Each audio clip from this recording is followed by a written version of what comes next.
Hello and welcome to PM Express. My name is Nana Ansakwa. There have been prophecies, calls by civil society, an outpouring of emotions in the media, displays of strength by the judiciary and security services. Political leaders have promised to maintain the peace, yet we still need to ask the question, are we ready for the verdict? The Supreme Court will soon hear addresses by the petitioners and the respondents in the election petition. Then they will retire to deliberate on the issue and return to read their judgment. Will the country fall into chaos once this happens? Will the political leaders gracefully accept the ruling and urge their supporters to do the same?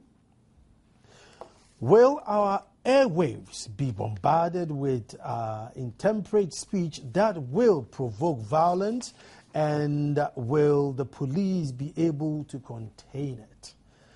Or are we just worried over nothing? Professor Kwesi Annan is a security expert at the Kofi Annan International Peacekeeping Center and believes that we need to move beyond mere symbolism and do something practical to maintain peace.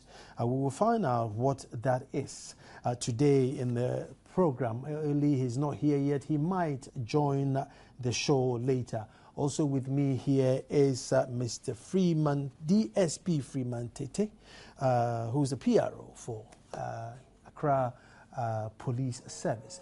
And we're here to discuss this issue as to what will happen when the final hammer goes down. Freeman, you're welcome. Thank you, my brother. Thank you. Good evening, viewers of PM Express. I mean, today, there was like a Wi-Fi on the TV. We see you with all your beautiful cars, a display of might. Display of might, something you would see in the East, more like China or Russia parade. And congratulations for your new machines. It's proper that the state has recognized the need to equip the police very well, up to standard. I think we all have. But one thing I want to find out, you see, the reason why. Don't say the reason. One of the reasons why maybe everybody is agitated is that because of how the police leadership is elected, through no fault of anybody, you tend to find out that political crimes is difficult to tackle, regardless of the regime. And I'm looking at states. You turn out that because the president will elect his IGP, so whichever president, if his boys misbehave, it then becomes difficult, and sometimes then the story vanishes. But now we are at a crucial point. So maybe that's why everybody's apprehensive, that indeed, if anything happens, will you be able to act, since it will be more linked to politics?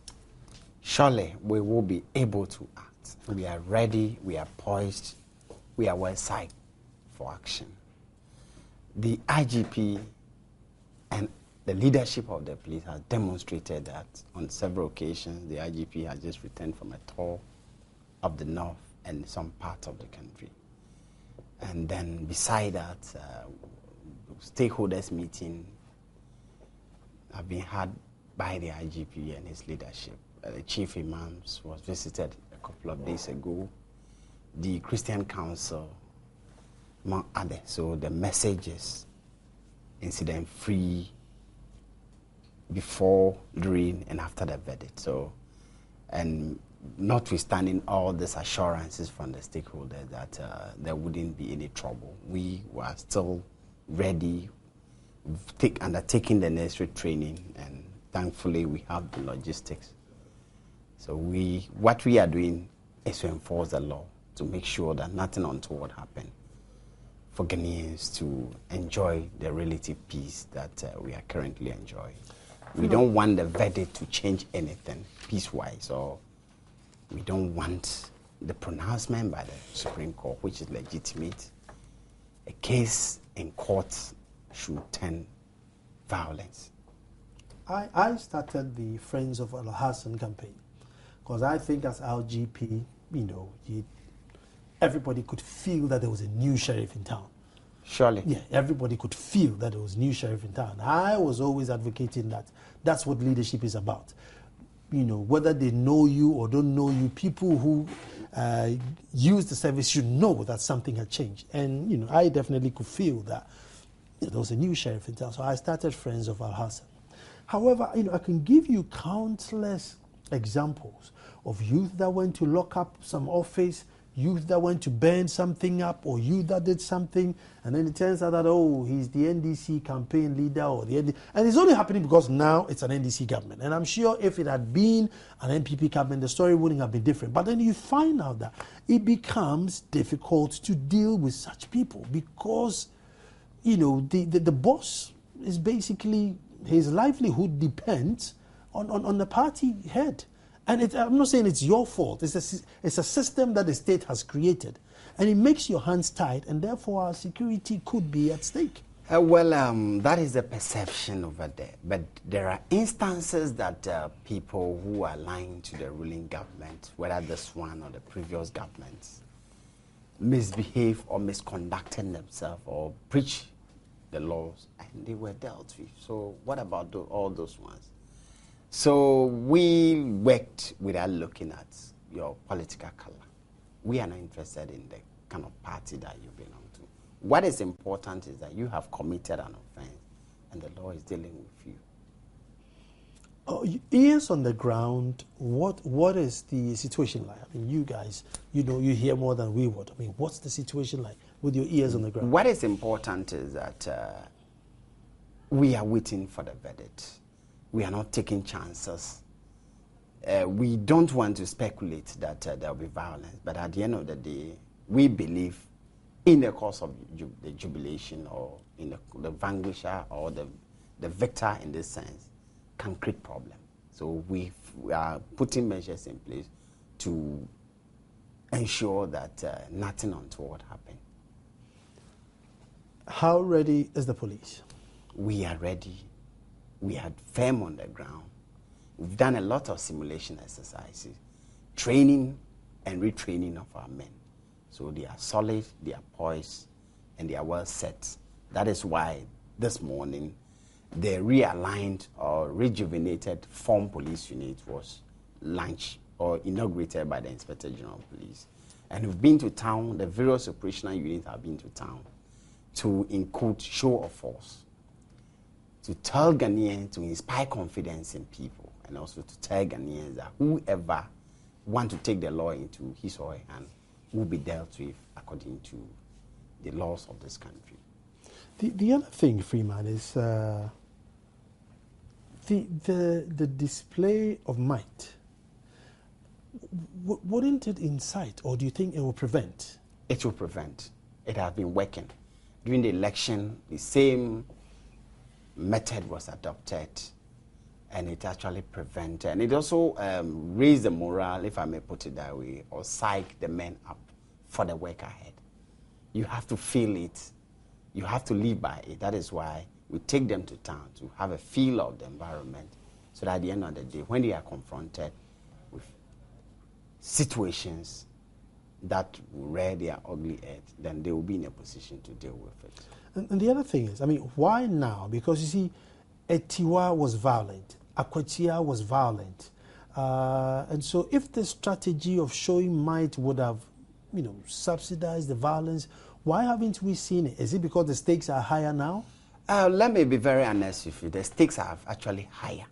So that is why we have decided that, look, this is a very big issue that the international community is also watching us. So we have to make sure that we attach seriousness to it. So we are not relenting in our resolve to ensure that nothing untoward rear its ugly head.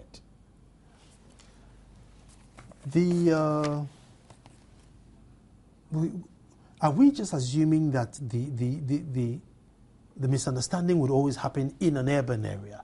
Because we see all the displays within the Accras and the Kumasis, and probably, I don't even know if some happened in Kumasi, but this was in Accra.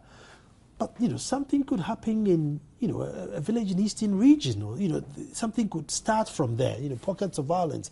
But then we always seem to focus in the big area to assume that by all means they have to come here to start the row. We are not only concentrating our efforts and our attention on the urban centers. Our presence is everywhere, but we are also talking about population. So obviously Accra should have the highest number of police presence, followed by Kumasi, and then other cities and some towns. I believe every nook and cranny of this country has a police post or a police station. So our attention is there, and we also have rapid deployment unit that immediately spark somewhere, they have to be there. Boku has no high police presence, but at the moment, because of the tension, because of the ethnic conflict, we have to quickly step in there. So this is just one of those examples that we have. Equally, Yendi has no high police presence comparable to Accra. But when something happens, we quickly mobilize and then go to safe places. Freeman, the other thing is, I didn't see the army in your exercise because under normal circumstances, in a situation like this, the army should come and help, and when they come, they should be under your command. So I was thinking that with this exercise, we'd see the army being commanded by the IGP, because this is, literally street policing. We don't want to get there where the military will come in. We believe the police can contain the situation. It is at a point that it's becoming increasingly difficult for the police to handle the situation that the military comes in. We do a joint exercise with the military all the time. It's not every exercise that we have to expose, but for now, it is the business of the police to maintain internal security. So that is why we are living it and handling it at our level. When there's a need for the military to come in, then we've gotten to a stage that the situation has become uncontrollable or the police cannot handle it. So it's done everywhere. In our operational plans, we make provision for that, and the military also make provision for that. So all of us are ready for If you hold on, I got Professor Kwesi Enin, security expert of the Kofi Annan International Peacekeeping Center, on the phone. Professor, welcome to the show. Well, thank you very much. And we are discussing if we are ready for the verdict. But before we get there, Professor, I just wanted to find out from you that as a nation, in the face of strong politicization and, blatant impunity, what is keeping us together? What is keeping us as a nation? Why haven't, you see what happens in other countries saying that, look, enough is enough, and then we all hit the streets and disagree with each other. So what's holding us together? We are very divided. It's either MPP or it's NDC. You pick up the newspaper every day. 40 million cannot be... always, I think, seriously, what binds us together goes back in history to the way that our social formations have been made. And one of those points relates to particularly the boarding school system that allowed us, to mix, or that still allows us actually to mix with different people from different ethnicities and from different parts of Ghana. That's one. Number two is basically the civil service law that allows civil servants to continue to hop from region to region. People may not take this seriously as part of a national integration process, but I think it is crucial and important in creating and building a sense of Ghanaianness, irrespective of the fact that the political class and their behavior consistently seems to undermine this sense of a national integration project. But I think when you make the point about why we haven't gone the way of our neighbors, I don't think we are out of the woods yet. You think we can be pushed to the limit? I think we are being pushed gradually by the political class to the limit. And I think one of the individuals who we should be grateful for is Justice Atuguba, for what he did in curbing the excesses of some of the media outlets, allowing themselves to be used as organs for the fairly disturbing, insightful messages that were coming from both political camps. So we are far from getting out of the woods. However, I don't lose sleep at all over the expected delivery of judgment by the Supreme Court for several reasons. One is that there is this conversation around peace and peace and peace. Now, some people are worried that it may backfire. It won't backfire, precisely because there are two aspects to peace. One is talking peace, and one is living up to peace, or living peace, behaving in a way either through your rhetoric or your other types of actions that sends a signal to other people that you don't have hostile intent. The second aspect relates to a risk assessment that I undertook with the Center for Advanced Strategic Analysis, in which consistently across this country, people spoke about their unease, their fear, their uncertainty as to what would happen.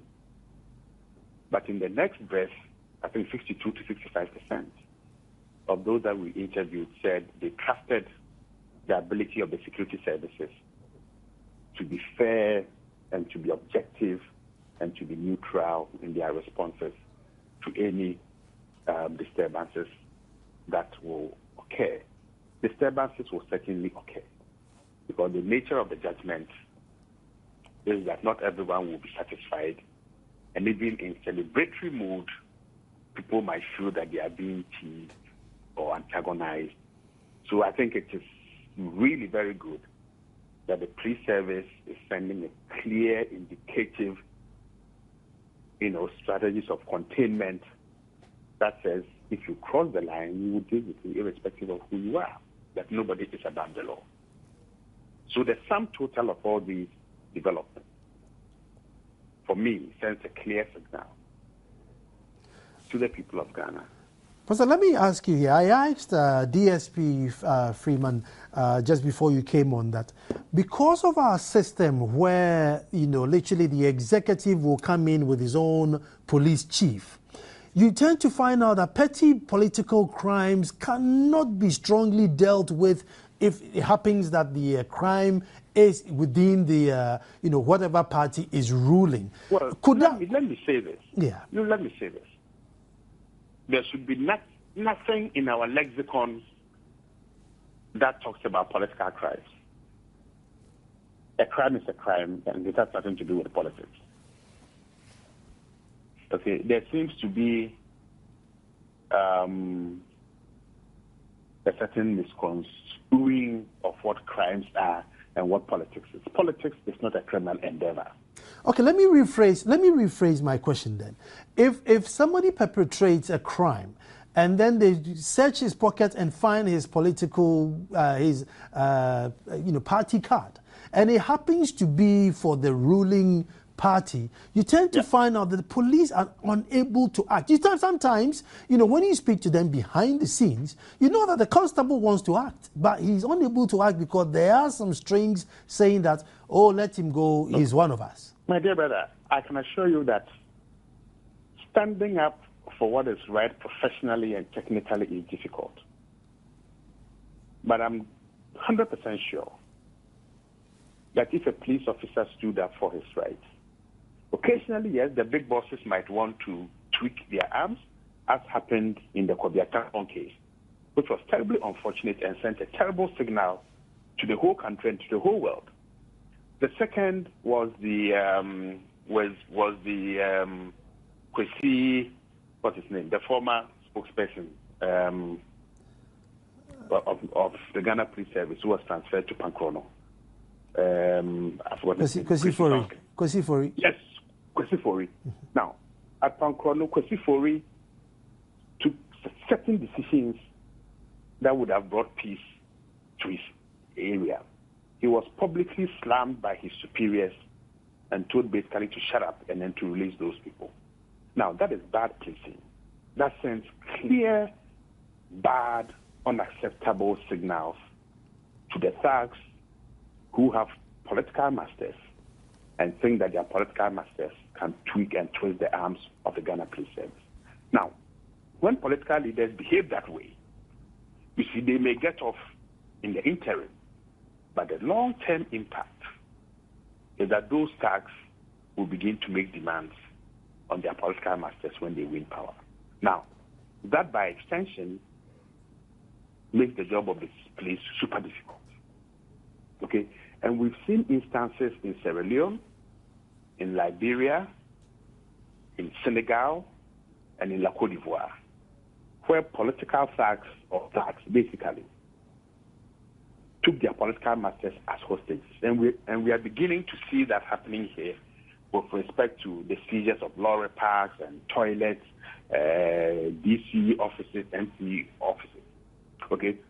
So that the fear that people are expressing right now is closely related to the outcomes of this judgment, in which people might feel that their political godfathers are not in power anymore, and therefore, or didn't get access to power, and therefore their expectations of the patronage that will arise thereof.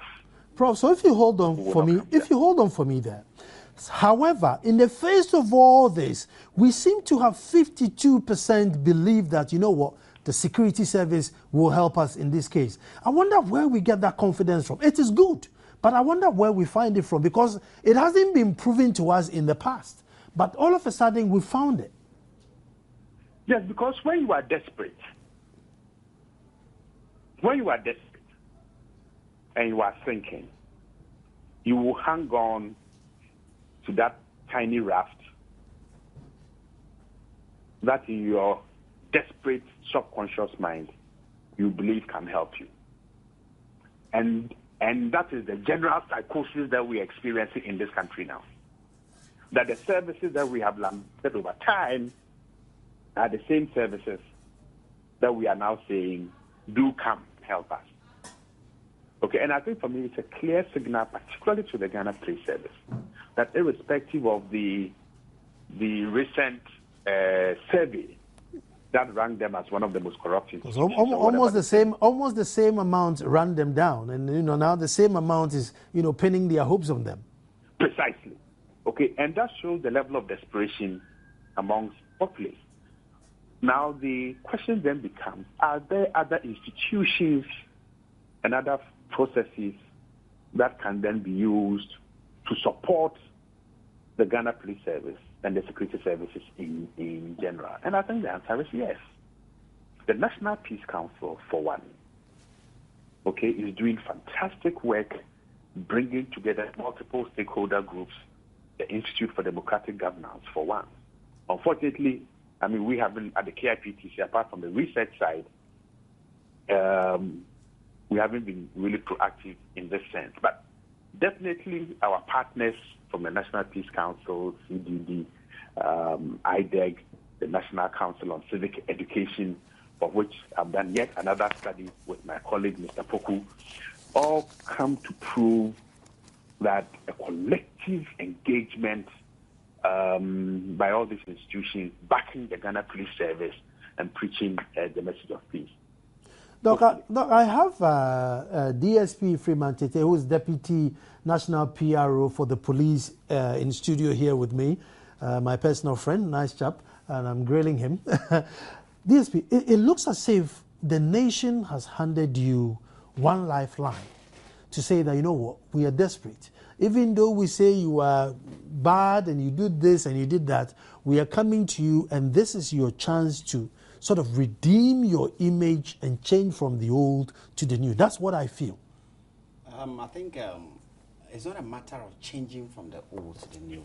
Reforms continues to take place within the police service, and the external environment is also influencing or affecting our outlook. So with that, I believe it's not an issue that it is this crucial time that we have to redeem our image.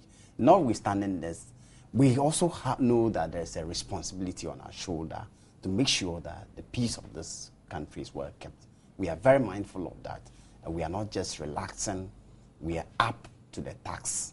At the end of the day, we want Ghanaians to say, we have a police service that we are very proud Jimmy, of. I'll just interrupt, because viewers will be seeing your brand new machines parading through town, and admittedly, it's beautiful. Most nations will be proud to have this, in their nation. Even if they are advanced countries, they will be proud to have this in their country, because probably that's why 52% are saying, hold on, this is our only hope. But I'll listen to you. You see, let me just chip in. It's not only the machine, but the quality of human beings as well, who are manning this equipment, as well as the kind of training that they've been given to maintain public order. I mean, would you, because you are a PRO, and sometimes it's perception, and perceptions are very difficult to change because it might not be true. And the perception out there is that, police for it. Police for it. There are some people who don't even have a personal experience, but will just join in the chorus. Yeah, we agree with that. Yeah, and I'm saying that, now all those people are banking their hopes on you.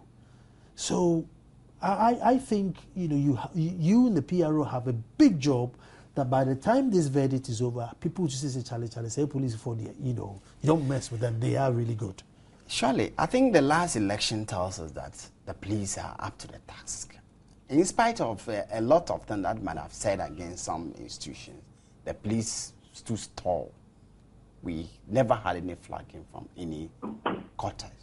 So I think it's just an improvement. This is an opportunity to improve on our records of good service delivery. Doc, Prof, sorry. Have I still got Prof Zeni on the line? Have I still got Prof on the line? Okay. We have him. Hello? Yes. Oh, sorry. I thought I'd lost you there. No. I'm still here. Very good, very good. Look, you see, if this verdict comes, and by all means, there's going to be somebody who's not going to be happy, whichever way. Now, but what sort of damage is it going to cause?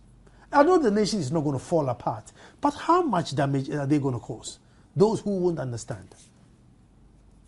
Well, I mean, you see, one of the things that we've sort of sold Ghana Incorporated on is this perception of ourselves as peaceful people. Okay? Mm-hmm. So anything that tampers with that international perception and our own self-perception is bad for business, it's bad for our stability, and it's bad for our self-perception as being peaceful people, number one.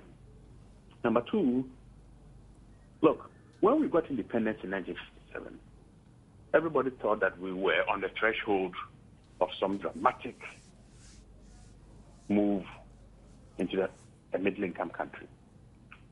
We blew that up consistently through our bad politics, the politics of envy and jealousy, and then the gross theft of state property.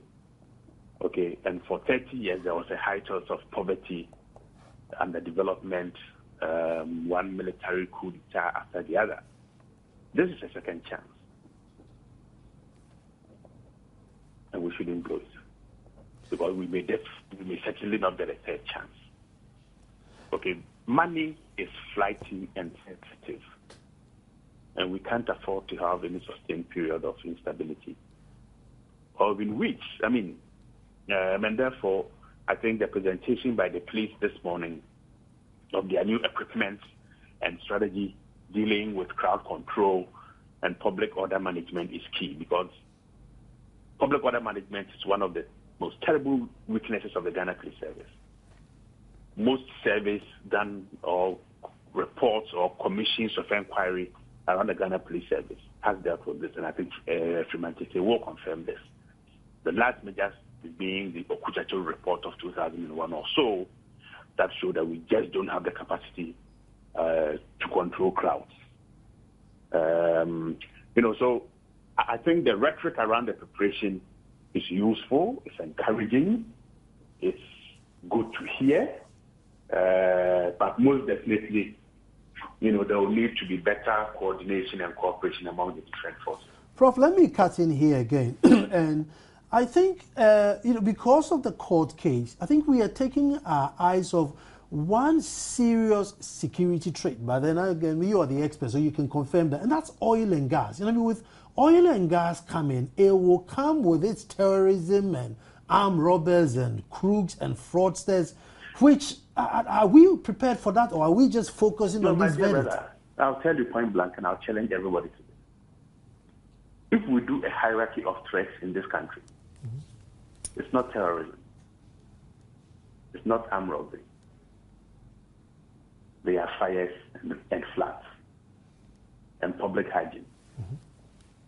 Those are the three major threats, with vehicular accidents being number 4. If we understand threat to mean the actual occurrence of incidences that leads to a sense of fear, insecurity, and the loss of life and property, terrorist acts have not cost us a single life in this country. Floods, fires, public filth, and accidents together cost us considerably more than foreign direct investment into our economy. The sheer human resource wastage from car accidents, if we calculate that, that is a major economic threat to this country. So I think we've got to have our eye on the ball. It's not a grand thing that we should always focus on, but the small, real things that are threatening us in this country. Prof, hold on for me. The small, real things. And I keep saying, even just keeping articulated vehicles to drive on the right from the motorway, every highway, just getting articulated vehicles to move on the right. We failed in doing that, and I think Freeman asked for that. That's, sometimes we run out of excuses. Just slow-moving vehicles just to stay on the right so that I don't have to undertake. These are issues of general indiscipline in the country. We, as law enforcers, are doing our parts. You will be surprised the number of arrests that we make, the number of persons who are taken to court and fined. But at the end of the day, we are still having these problems at times. So the various stakeholders are actually working on it: National Road Safety, the police, MTTU. But at the end of the day, all of us must start talking to one another. It actually needs a national conversation. So I don't think the police should take the blame for all this. No, we will take part of the blame, all right. The reason I'm saying this, Freeman, is because if the guy driving knows that I will be arrested doing this, they would easily move to the right. But they will happily seatbelt on, 30 kilometers an hour in the fast lane. But most of these things are done at the blind side of the police. When we get them, we go after them and arrest them. So I just want us to be fair to ourselves that these things happen at the blind side. I said, we're going to take a quick break and then we come back. You see, what I want to find out is, with our loser loses all system. Some people talk about winner takes all. The winner is happy, but the loser loses all system that we run. Is it not proving too much a challenge on all of us? Stay tuned, we're coming back.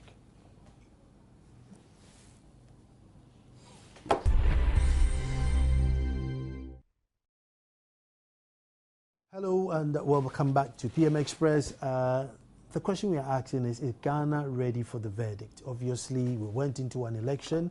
The MPP, NDC, the NDC won. The MPP says, no, I don't think it was a fair means, so they took it to court and they battled it out. We've seen more pink sheets than we're ever going to see in our whole entire life. Even if we die and come back again, we're not going to see that many pink sheets. Now, tomorrow, they're going to come to court and give their addresses. Each side is going to come and tell the judges why they should go and come back and say that this case you won it and he lost, or he lost and I won it. The judges will go and indeed sit through all these addresses and evidences and come and say that, you know what, I think A won and B lost, or B lost and A won. But then we are so politicized and partisan, and divided as a people, that everybody is asking that whichever side that loses, are they going to be able to deal with this loss? Because we run a lose-all system. Once you lose, you've lost everything. And once you win everything. So the desperation to win and the stakes are seriously high. And that's why I have with me the Deputy PRO for the police, DSP Freeman Tete. We had on the phone Professor Kwesi Annan, who's a security expert earlier, who was always, who was also talking through. But Freeman, what's the ratio for, per citizen? How many citizens to a policeman? What's the UN ratio, the standard the ratio? UN ratio is 1:500 residents or people. One policeman to a woman to 500. Each policeman should police 500 Each people. policeman should police 500 people. But I think we haven't gotten there yet, so we're in the thousands to one citizen, so roughly about 1,000. Could it be a challenge? It's actually a challenge for us. Those are the difficulties we face, but fortunately, the resources are being utilized properly so that we have more policemen on the street, and then we've also reactivated most of our emergency lines so that at the end of the day, you can easily access the police, and with the vehicles that we have delivery of, I think it makes our response more rapid than in the past. That we could be there, you call the police, and it takes centuries for us to arrive. But our major challenge is the residential addresses, and I believe your program has, on countless occasions, discussed those things. We have challenges, seriously, and then information most often is also not forthcoming. And then our numbers to fans are created. We call them fake callers. So these are the difficulties those are the control rooms are facing, because people call and make off fans, and I believe the fire service are also having those same problem. Should that thing be start teaching, like maybe from nursery, to tell them what the important is? Because maybe by the time I they think start civic education is important, because at this crucial time, we should not be joking in police emergency line. And we must also put in place the needed technology to detect those people and, if possible, apprehend them. So because it could be very dangerous, potentially dangerous. But I think I have Prof back on the line. Prof, you're with me now. Hello? Oh. Professor Kwesi Annan? Yes, I can hear you, yeah. Prof, I was talking about the system that we run, which is a lose-all system. And we are partisanly divided, almost in half. So literally, you have half the nation who's going to lose everything and half who's going to win everything. That system, is it not making the job of the security too hard on its own? Because, then there's the aggression. Because if I lose, you're losing everything. No, it should not necessarily be so. I mean, if political leaders want to incite their followers to break the law and use the authority of their political office to protect those people who have flouted the law, that irrespective of the political system that we put in place, the job of the police service will be difficult. There's no doubt about it. Prof, the reason why I say that is the amount of investment that has to go in, even to become a DC or an assemblyman, the amount of monies that go in, you can't afford to lose. So then, it's then by foul means or fair means, people have to break the law to protect such investment. Politics is that it's about power. All politics revolves around power, or access to power, and the distribution of the resources and the patronage that comes thereof. You see, the critical question here should relate to the values and the norms and the principles that should guide political action and political behavior. You see, if those who engage or want to serve the public are interested in serving the public in a way that we acquire certain behaviors, then political leaders will not use the kind of language, abuse, threatening, intimidating, disrespectful language that they used against each other during the political season or the campaign season. You see, we are talking, about behavioral change. These are things that we cannot legislate against. That don't call your opponent this. Don't call your opponent that. Okay, this has nothing to do with the security services. This has something to do with a lack of political maturity that allows the political class.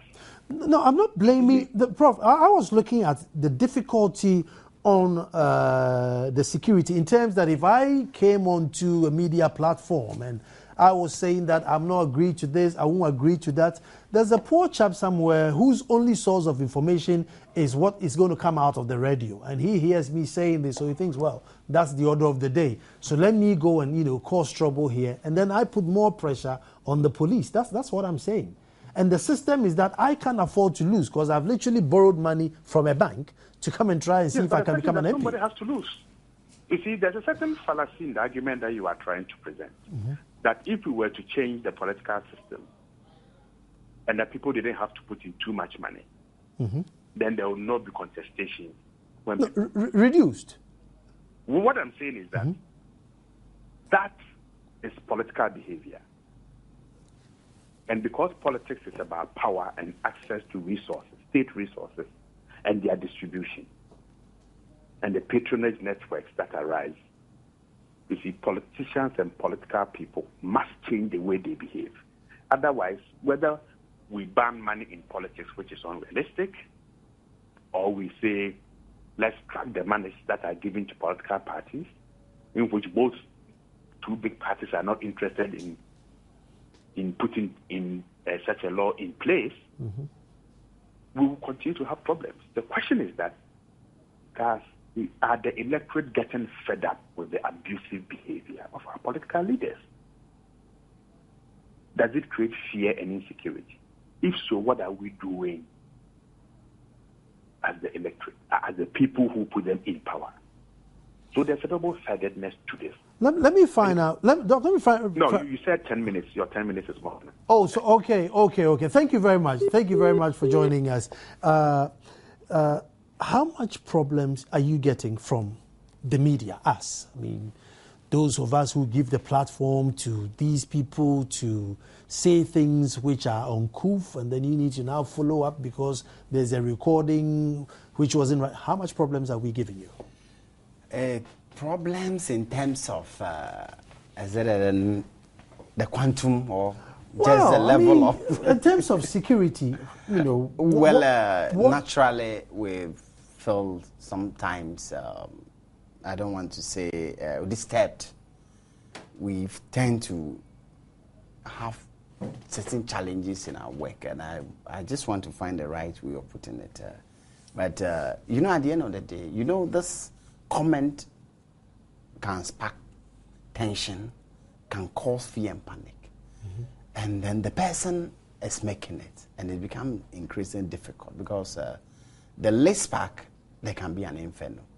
So these are the things that actually put us on our toes, and it creates some kind of anxiety among us because what this person is saying is a potential threat to peace in this country. And at the end of the day, you'll be at the center of it trying to maintain I don't know if you monitor radio stations, but I do a lot. Okay. Now, there are certain radio stations who are very, very partisan aligned. They support A or they support B. Surely. And they do certain programs that sometimes you tune in and there's nobody there, but you're looking around thinking, are you allowed to say this? Very strong accusations and I'm wondering, such media houses or this platform, as protector who giving us a blanket of freedom to sleep under every evening and morning, how much problems do they cause for you, or how much do you worry about these stations? We get worried a lot. The institution actually get worried because we always think that, look, if those people knew the implication of what they are saying, they wouldn't have been saying it. But then they are all hiding under the same freedom of speech.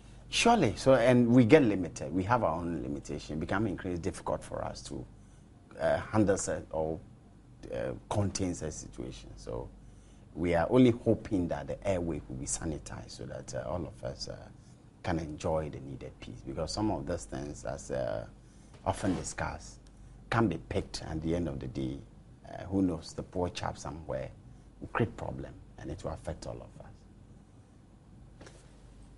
Security-wise, the Americans say we are code red, code green, code blue. Do we have that sort of codings and we may not necessarily have those sort of codings, but at least we have those levels that we do our assessment and then we gauge it, and then at the end of the day we draw operational plans by considering the level of threat that we have at hand. And where are we now? I don't think we've gotten to a higher level yet. Alert? Alert. That is important. We are only alert and not taking chances at all. Is the police recruiting at the moment? Or? At the moment, we are not recruiting. But what we have are backlog of people who were recruited a few months ago and just about somewhere last year or last 2 years. And we are still sending them to the various training schools. So that is what we are doing. But we have not done any fresh recruitment. We've not advertised for any fresh recruitment. You see, Prof disagreed with me. He didn't think that oil and gas was a major threat. But, we've seen oil and gas in Nigeria. We've seen oil and gas in, certain countries. And they do come with its own challenges. Is the police prepared for that? Actually, we've prepared adequately for that. We know the military is also there, but in recent times, the police hierarchy inaugurated the Marine Police Unit to take care, to police some aspect of the oil as well as the coast. So we have our own functions that we perform because some of the crimes, there are crimes that are connected to oil and gas, and the police are competent to handle it. So that is why they have to form the Marine Police Unit to take up that responsibility of investigating crime that are related to the water bodies as well as the oil and gas industry.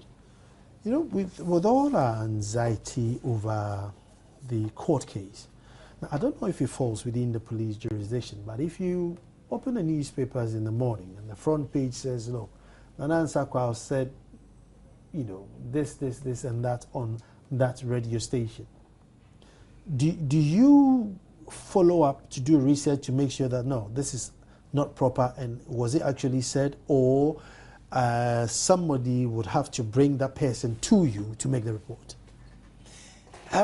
Sometimes we depend on our reports from somebody. Sometimes on our own initiative, we launch investigation into it. So some of these things are looked into. But at the end of the day, we believe it's not all the issue that we have to, because we are talking about freedom of speech. But even though it has a limitation, we are also mindful of the civil aspect of it. So we believe some of the cases are purely civil, even though there are criminal elements in some of the cases, or some of the utterances made.